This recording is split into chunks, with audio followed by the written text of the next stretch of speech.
کبھی یہ خیال آیا ہے کہ یہ پوری کائنات، یہ ستارے، یہ زمین، یہ سب مل کر ایک بہت بڑا کھلا خط ہو، ایک ایسا پیغام جو صرف ہمارے پڑھنے کا انتظار کر رہا ہو؟ آج ہم بدیع الزماں سعید نورسی کے شاندار کام آیت الکبریٰ یعنی سب سے بڑی نشانی کو سمجھنے کی کوشش کریں گے اور دیکھیں گے کہ یہ کائنات ہم سے کیا کہتی ہے۔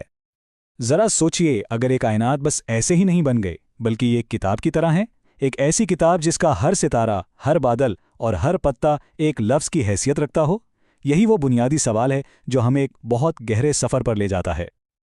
اچھا، تو اس کتاب کو پڑھنے کے لیے ہمارے ساتھ ایک مسافر ہے۔ یہ مسافر کوئی بھی ہو سکتا ہے، بالکل ہم جیسا، جو اپنی زندگی کے بڑے سوالوں کے جواب ڈھونڈ رہا ہے۔ وہ سیدھا کائنات سے سوال کرتا ہے، ثبوت مانگتا ہے اور اپنے بنانے والے کی حقیقت کو سمجھنا چاہتا ہے۔ تو اس مسافر کا مقصد کیا ہے؟ دیکھیں، یہ صرف کوئی علمی بحث نہیں ہے، یہ تو دل کا سفر ہے، شک اور غیر یقینی کی کیفیت سے نکل کر ایک پختہ، روشن یقین تک پہنچنے کا سفر۔ تو ہمارا مسافر اپنی یہ تلاش کہاں سے شروع کرتا ہے؟ سب سے پہلے وہ اپنی نظریں اوپر اٹھاتا ہے، رات کے گہرے وسیع آسمان کی طرف، جہاں اربوں ستارے کسی موتیوں کی طرح چمک رہے ہیں۔ اور وہیں ان ستاروں کے بیچ اسے پہلی گواہی ملتی ہے۔ یہ کوئی چھوٹی موٹی دلیل نہیں، بلکہ ایک ایسی زبردست ترتیب اور طاقت کا مظاہرہ ہے جو اسے سوچنے پر مجبور کر دیتی ہے۔ وہ کیا دیکھتا ہے کہ اربوں ہربوں ستارے ہیں، ہر ایک اپنی جگہ پر تیر رہا ہے اور کوئی ایک دوسرے سے نہیں ٹکراتا۔ ہر ستارے میں اتنی توانائی ہے جس کا ہم تصور بھی نہیں کر سکتے۔ یہ سب کچھ افراتفری نہیں بلکہ ایک شاندار منظم نظام لگتا ہے۔ یہ کسی لامحدود طاقت اور حکمت کی طرف صاف اشارہ ہے۔ تو مسافر کے لیے نتیجہ بالکل صاف ہے۔ آسمان خود گواہی دے رہا ہے، وہ جیسے چیخ کر کہہ رہا ہو کہ سب کے پیچھے کوئی ایک ہی ہستی ہے، ایک عظیم منظم، ایک واحد خالق۔ اچھا، اب کہکشاؤں کی گہرائیوں سے نکل کر مسافر اپنی نظریں تھوڑی قریب لاتا ہے ہمارے اپنے سروں کے اوپر موجود اس نیلے آسمان یعنی ہماری فضا کی طرف۔ یہاں بھی نشانیاں ہی نشانیاں ہیں، بس دیکھنے والی نظر چاہیے۔ ہم سب روز بادل دیکھتے ہیں، ہوا کو محسوس کرتے ہیں اور بارش سے لطف اندوز ہوتے ہیں، لیکن کیا ہم نے کبھی سوچا ہے کہ یہ کتنے زبردست نظام کا حصہ ہیں؟ بادل جو زندگی دینے والا پانی اٹھائے پھرتے ہیں، ہوائیں جو پودوں کے بیچ ایک جگہ سے دوسری جگہ لے جاتی ہیں، اور بارش جو رحمت بن کر زمین کو سیراب کرتی ہے، یہ سب کسی بڑے مقصد کی طرف اشارہ کر رہے ہیں۔ اور یہ بات صرف ایک خیال نہیں، خود قرآن بھی ہمیں ان نشانیوں پر غور و فکر کی دعوت دیتا ہے۔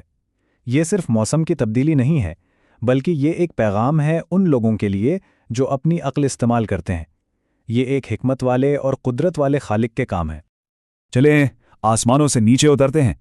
اب مسافر اپنے قدموں کے نیچے موجود زمین کو دیکھتا ہے، اور یہاں اسے شاید سب سے بڑا معجزہ نظر آتا ہے، خود زندگی کا معجزہ۔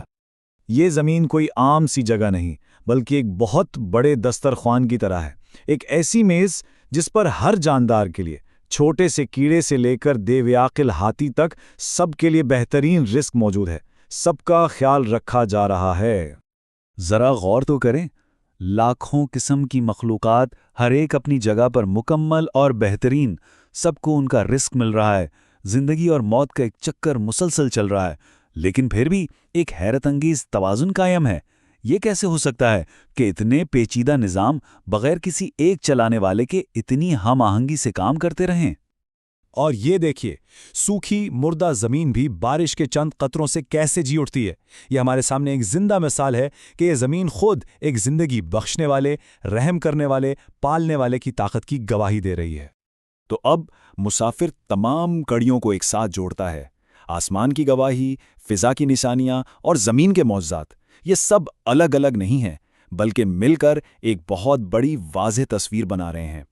اور اسی کا نام ہے آیت الکبریٰ، یعنی سب سے بڑی نشانی۔ یہ کوئی ایک چیز نہیں، بلکہ پوری کائنات کی ملی جلی گواہی ہے۔ ہر ستارہ، ہر ایٹم، ہر زندہ چیز، سب مل کر ایک ہی حقیقت کا اعلان کر رہے ہیں کہ ان سب کا ایک ہی خالق ہے۔ تو آخر میں ہمارے سامنے دو ہی راستے بچتے ہیں۔ ایک راستہ یہ ہے کہ ہم اس سب کو بے ترتیبی، اتفاق اور بے معنی سمجھ لیں، اور دوسرا راستہ یہ ہے کہ ہم اسے حکمت، مقصد اور ایک عظیم فنکار کا شاہکار سمجھ کر دیکھیں۔ کتاب ہمیں چیلنج کرتی ہے کہ ہم ان میں سے کون سا راستہ چنتے ہیں۔ اور آخر کار ہمارا مسافر اپنی منزل پر پہنچ ہی جاتا ہے۔ تمام ثبوتوں کو پرکھنے کے بعد اس کا دل اور دماغ ایک ہی نتیجے پر پہنچتے ہیں۔ یہی اس کی لمبی تلاش کا حتمی جواب ہے۔ مسافر کا سفر تو یہاں مکمل ہو گیا، لیکن یہ کتاب جاتے جاتے ہمیں ایک آخری بہت گہرے سوال کے ساتھ چھوڑ جاتی ہے۔ ہم اپنی روزمرہ کی بھاگ دوڑ میں کن نشانیوں کو نظر انداز کر رہے ہیں؟ کیا پتہ ہماری اپنی عظیم ترین نشانی ہمارے بالکل سامنے ہی موجود ہو۔